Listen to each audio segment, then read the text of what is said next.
Welcome back to episode 4 of the Future Self podcast. The overwhelming support, encouragement, nice messages, motivating conversations I've had since episode 1, 2, and 3 has just been fucking so incredible. I've had friends I haven't talked to in so long reach out and just give so much support for what I'm doing. I've had so many messages from Josh of him sharing what people have sent to him. I've had so many people I don't know share inspiring things that have come from just listening to one episode. There's been 3 episodes up now. There's around 2 hours worth of content filmed and audio to listen to, which for me is so exciting and it seems like quite a bit, but it's only 2 hours. This channel has only just started. There's over 40 subscribers, which isn't that crazy in the big scheme of things, but to me that is fucking crazy. This channel's been alive for 2 or 3 weeks.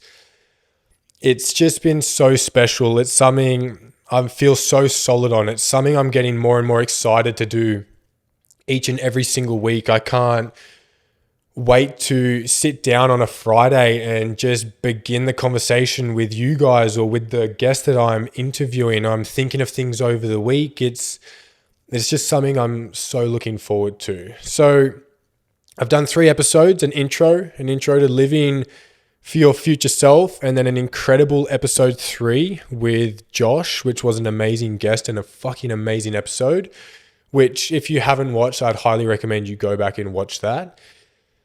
Though in today's episode, I really just want to talk about the impact people have on you, the impact you allow people to have on you, your friends, and those that you have in your life. It's a topic that I'm sure everyone's heard.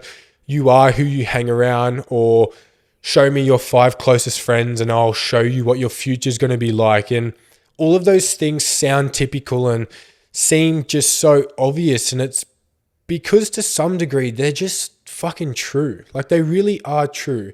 Who you hang around molds who you are and has a huge impact on the potential of where you head. You know, the crowds that you involve yourself with, the support networks that you have, the people that you trust and share things with, it really does matter. In my 21 years of living, short fucking 21 years, you know, a wise life result from many experiences. I've been through all different friendship groups. I've been through the party group. I've been through the backstabbing friendship group. I've been through the friends you thought were close but just did so wrong by you. I've been in those friendship groups or even individual friendships with people who I thought were rooting for me but were chatting so much shit about me to others. I've been in relationships just that were toxic. I've been in, you know, friendships that were really good and then not so good for me. Though over the years, I've experienced so much with so many different people, whether it's personal, whether it's friendships, whether it's business, whether it's relationships. And it's really molded me fairly solid on who I allow to be in my life nowadays, who I really trust, who I love hanging around but keep at arm's length, who I love hanging around and cherish so close and trust 100%, support networks. It's really just allowed me to mold and navigate the people in my life and allow me to think really deeply on the role they play and the role I play in their life. Though what I wanted to talk about today is just opening up the conversation or sparking the idea around how much you let people dictate who you are and how much you allow people to control what you do. It's really hard nowadays, I've noticed, you know, humans in general are a lot more anxious, a lot more stressed, want to fit in a lot more, want to be a part of something a lot more. It's really fucking hard to be someone who stands out, who is comfortable to be on their own, is very solid on who they are in a way that you aren't arrogant on, you know, I'm perfect and everything I do is right. But, you know, if people aren't going to benefit you in a positive way, if people aren't going to work with you, if they're not going to collaborate, if they're not going to allow a mutual enhancing return for you and that individual, it's just something that, I see nowadays so many sad, depressed, anxious, and worried, and just not confident individuals that are really fucking impacted by the people they hang around, the friends they have, the relationships they have. It's something I'm not going to say I can't relate or can't understand, because I do. I've been in it. I've gone through all of that. It's just something I don't understand how people can allow to happen long term. Now, I don't understand the psychological dynamic behind it. It's just, you have the strength to not allow someone to dictate who you are. You have the strength to not allow someone to tell you what you can and can't do. You have the strength to be your own person.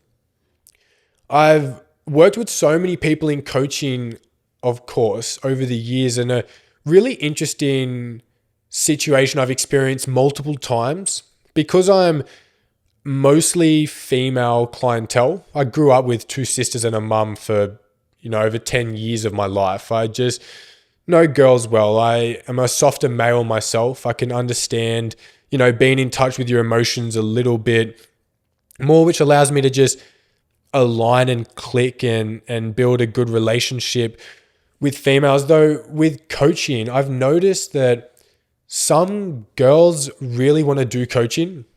Some really want to change their life. They really want to work with me.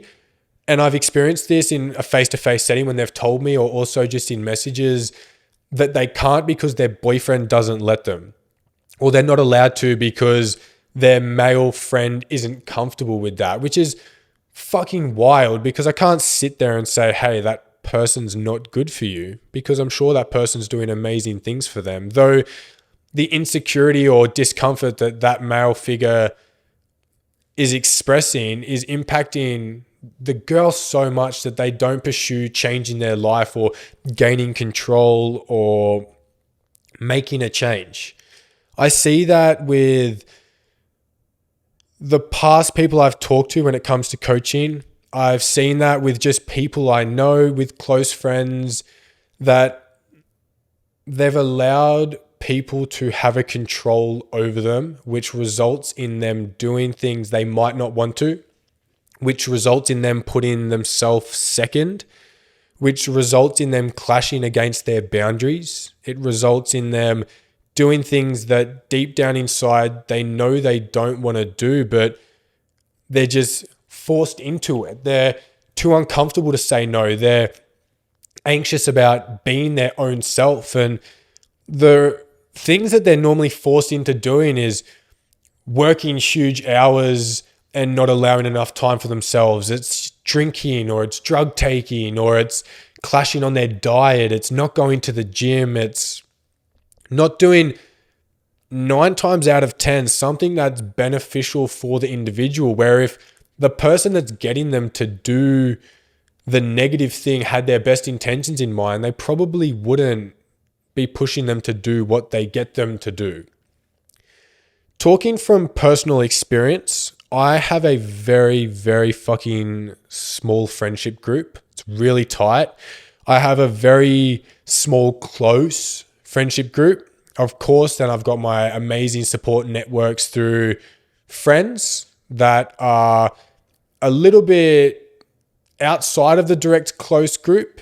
I have my amazing support network through my family, through people I work with, and all of those things. Though I have a very small group of people who have access to my life, not because I'm in that people can't access me state, or I don't have time, for these people.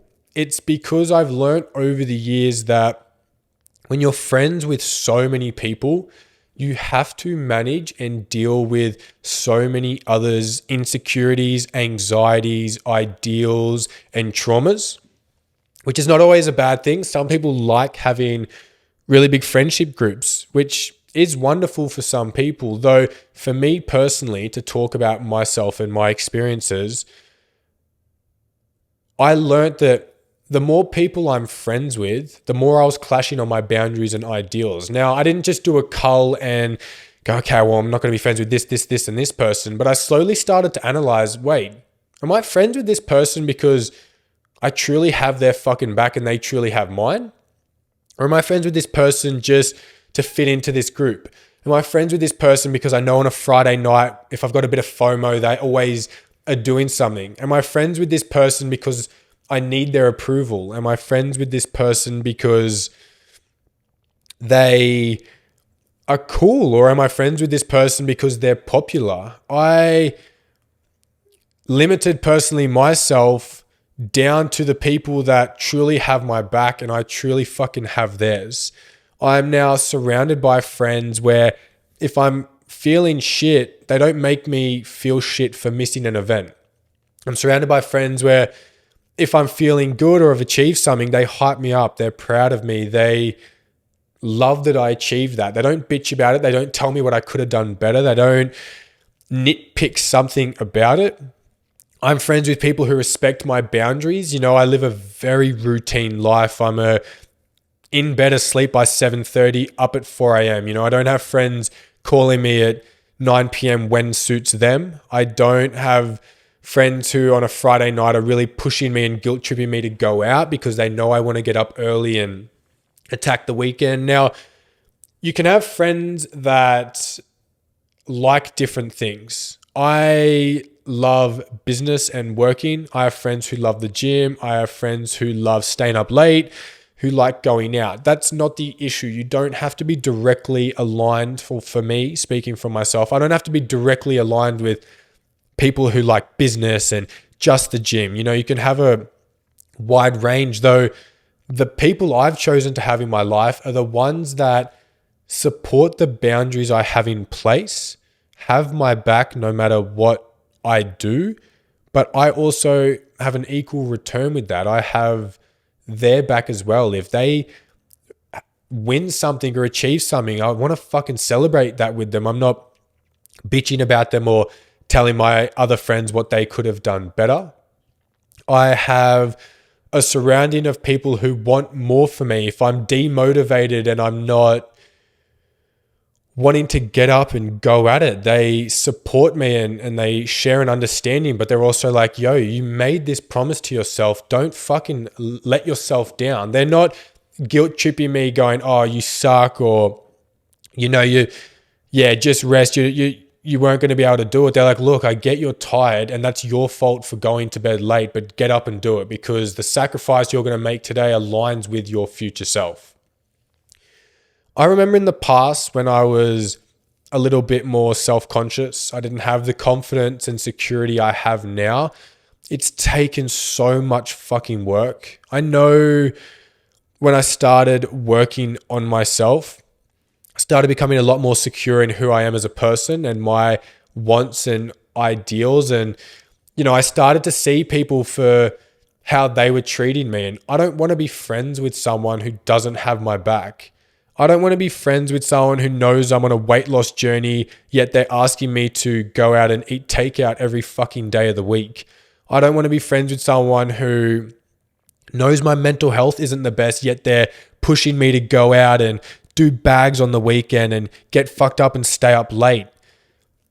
Those friends, and this is going to sound direct and rude, are not fucking it. Friends who know your mental health aren't good, but push you to do things that fuck up your mental health even more are not good friends with you. People who know you're on a weight loss journey, who try and sabotage it by telling you to, just do this, or, just come out for dinner all the time. Not as a once-off, not as a celebration, not as an event, as a consistent trying to clash and trying to force you to go against your boundaries and your wants aren't fucking it. Those friends who push you to do things that you don't want to do, like stay up late, or, or don't post that, it makes you look weird, or,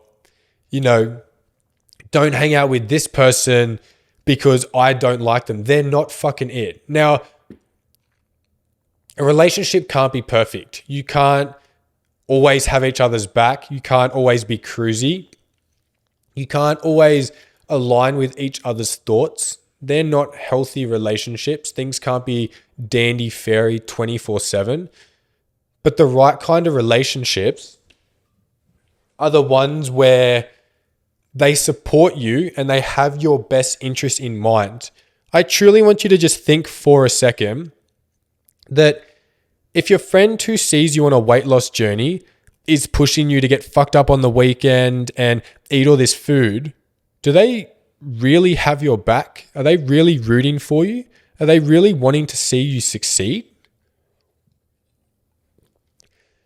If you are in a position where your mental health isn't the best, you've expressed that going out enhances your depression and you don't like drinking, yet every Friday you have that same friend asking you to come out, asking you, hey, let's go to this club.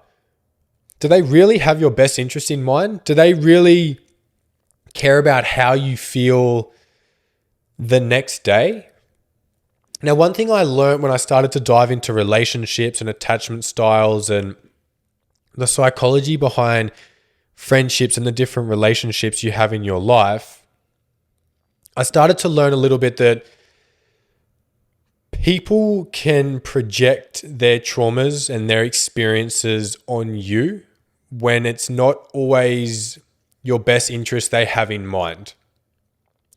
So someone who might feel depressed, who wants to go out, but knows going out makes you depressed, they might not give a fuck that it makes you depressed because they feel shit, so they don't care to have anyone else feel better, or they don't care if you feel worse the next day because they already don't feel the best. And that's why it's so important to analyze who you have in your life, these relationships,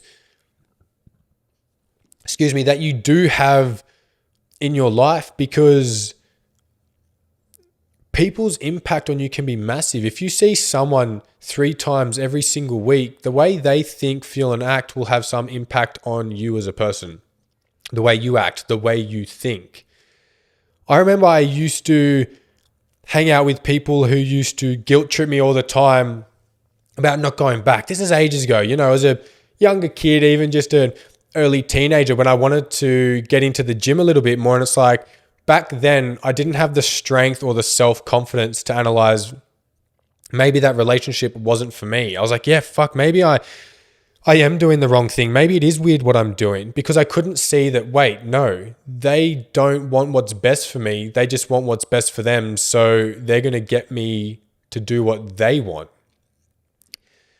Though as I grew older, I started to learn that the impact people have on you is so big. You need to be selective with who you allow in your life. I have some of the most amazing friends. I'm surrounded by some of the most amazing people in business.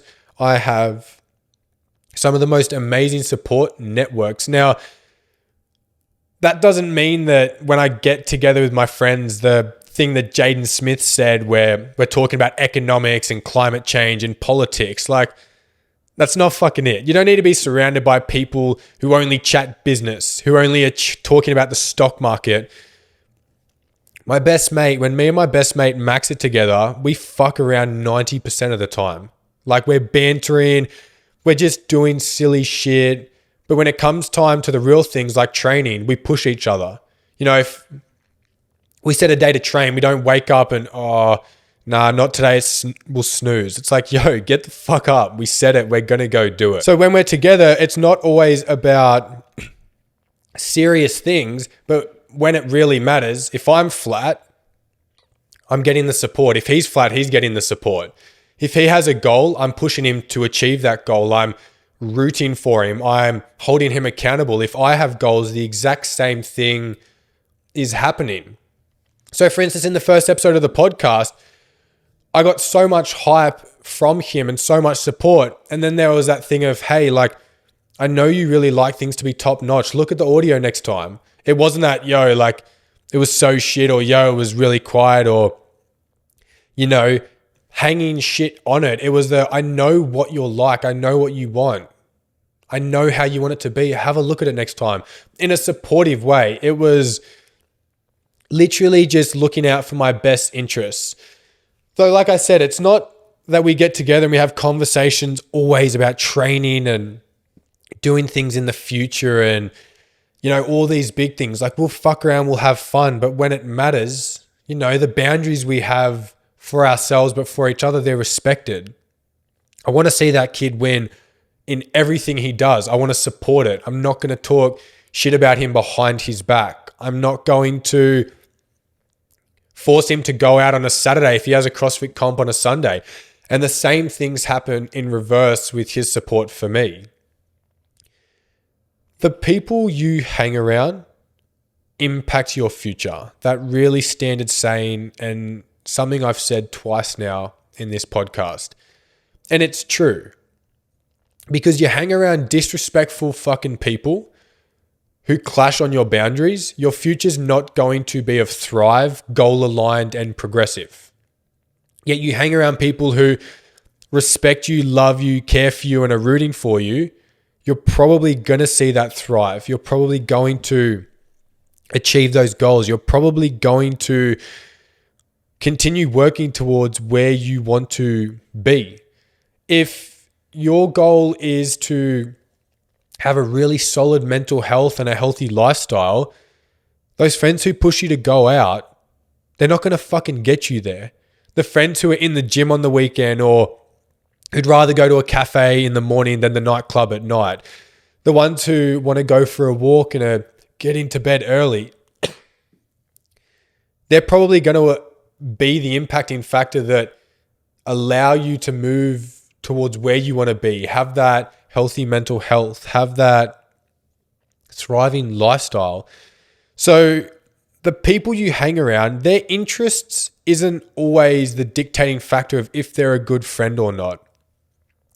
I have close friends who are in the DJ scene. I train boys who are in the DJ scene. They're fucking killing it. They're out late on weekends when I'm in bed. They're not bad friends. They're not saying, yo, come out, let's get fucked up. They'll have an event and I'll say, look, boys, I can't go to it. I've got work in the morning. They don't whinge and bitch about it. It's like, yo, I get it. And fuck yeah, get to bed early. And then I'm the same with them. When they have the event, it's, fucking kill it. I want to see all the videos and, I'm going to share all their stuff and I'm going to support them the best I can within my boundaries, which is looking after me, but also looking after them too.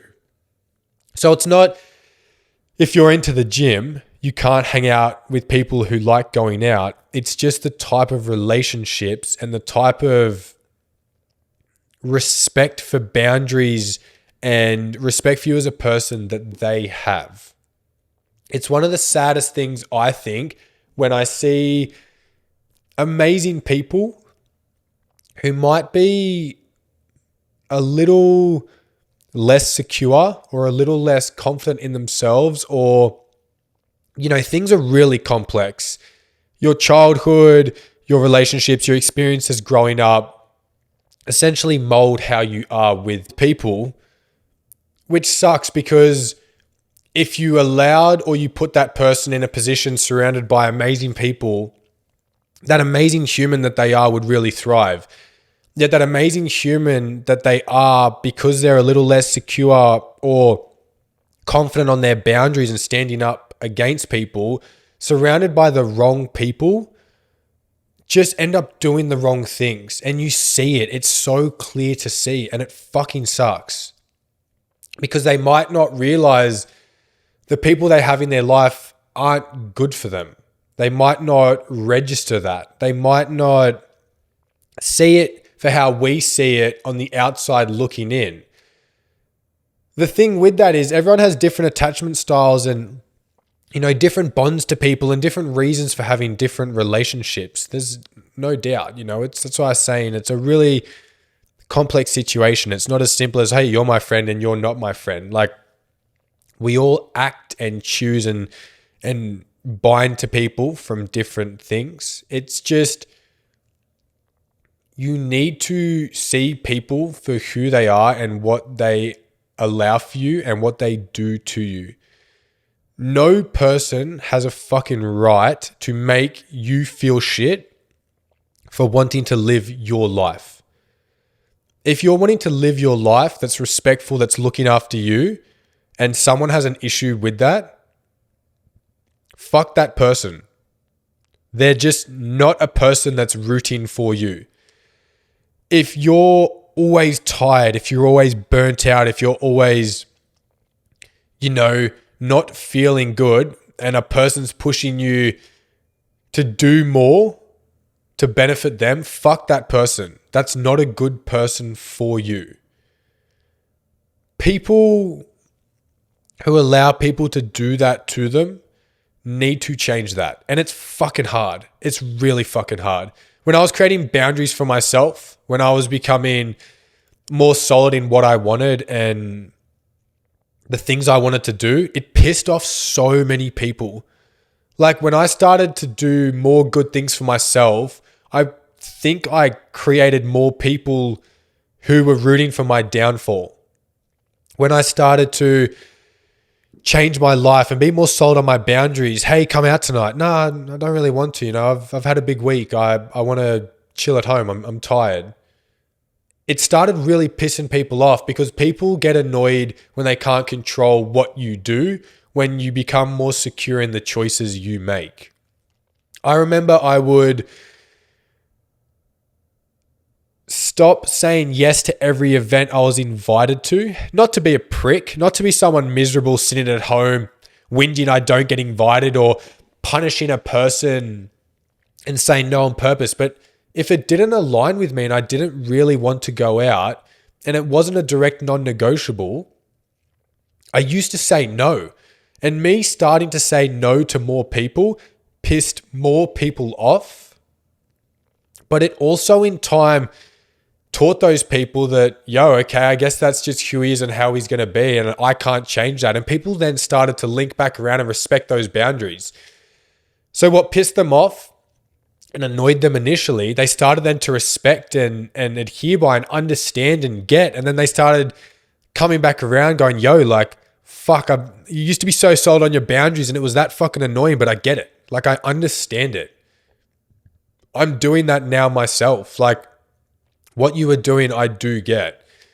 And the hard thing with that is not everyone is strong enough to create their own boundaries. Not everyone is strong enough to stick to them because it's really fucking hard to do. But you can do it. And if you looking after you pisses anyone off, fuck that person. You don't need that person in your life. If you doing something right by you, for instance, going to bed early or not saying yes to every event or putting yourself first annoys someone, and not as a once-off in a warranted setting where you let them down, in a consistent setting, fuck that person. That person is not good for you and they do not have your best intentions in mind. So you need to be strong enough to look after you, to put yourself first, because no one matters in your life more than you. And that might sound selfish, but it's not, because if you look after you, you can look after people more. If I didn't set that boundary of being more to myself on the weekend and pissing all those people off when I did, I wouldn't be able to look after the people I have in my life now like I can. So what seems selfish of, you always want to do what works for you and, look after you, pissed off the group of people I didn't want or need in my life anymore, but allowed me to look after me, which then allows me to look after my people in my life and help them more. So it's a less selfish thing to do in the long run. This is such a topic I could just chat about for ages. I get so intensely fired up by it because some of the best people I know just get fucked over by allowing people to clash on their boundaries and having the wrong people in their life. And it's really sad. It's really annoying because they're amazing people and it's really hard to speak against it. And it's really hard to stand up for yourself essentially and set the boundaries and tell people fucking no. Something I could chat about for fucking hours. Though I promised myself that episode 4 would be a shorter one. So I'm going to close it out at that. I want to close it out that if looking after you pisses someone off, in the way that they don't have control over you, they no longer can dictate what you do because you're putting yourself first, then fuck that person. They are not for you. You are better off on your own, having your own back, than being surrounded by so many friends that don't actually have your back. The amount of people you have around you doesn't mean shit. You could have 2 people around you that have the quality and the positive aspects that 50 shit friends could have combined. You don't need to have so many people accessing you and having so much control over you. So if someone doesn't like you looking after yourself, fuck that person. So episode 4, like I said, I wanted it to be a shorter one. I wanted it to just be a little idea, a little spark, a little, oh, fuck yeah, maybe that friendship isn't actually good for me. Or, yeah, I've been feeling this way, and it's not individual. Like I do get it. I appreciate the support so much on the first 3 episodes, the subscribing, the commenting, the sharing on Instagram. That does so much. It allows it to reach more people. It allows people to engage and have conversations with me. Episode 3 was fucking amazing. Like, I'm still getting comments and messages from it. And it happened a week ago when I'm recording this, but a fortnight now that it's been posted. It's just been so wonderful. Some of the actions people have been doing for their future self just from hearing, an episode has been so amazing. If you're watching the visuals on YouTube, if you want to like and subscribe, that's fucking amazing. It supports me. It's more motivating and it helps allow it get out to more people. But if you don't, hey, thanks for just watching this episode, because that matters just as fucking much. If any of these episodes impact you or help you, just share it with someone. Whether they watch it or not, fuck it. Just share it. Say, hey, like I saw this and, it really resonated with me, this part. Just have a listen to it. So if you're on YouTube, thank you. If you're on Spotify, like so many people are, thank you for just listening. I don't expect my episodes to be listened within the first 24 hours. I know people listen to it when they're training, when they're driving, when they're walking. And I love that. Like, I love just people killing some time with something that could help them or be of positive benefit. So if you're listening from Spotify, thank you so much. I appreciate you tuning in for another episode 4. Episode 5's coming, which is with a guest. I have guests lined up for the next few weeks, which is really, really fucking exciting. A few amazing conversations and a few amazing journeys to share. Like I mentioned in episode 2, there is something very special coming out soon, linked to this podcast, linked to the future self. It's been created and worked on. It will be launching very soon, so stay tuned for that. I will link both my socials down in the bios. I will link my coaching page down in the bios too. Though I hope you have the most amazing day. Thank you for listening, and I'll see you in episode 5.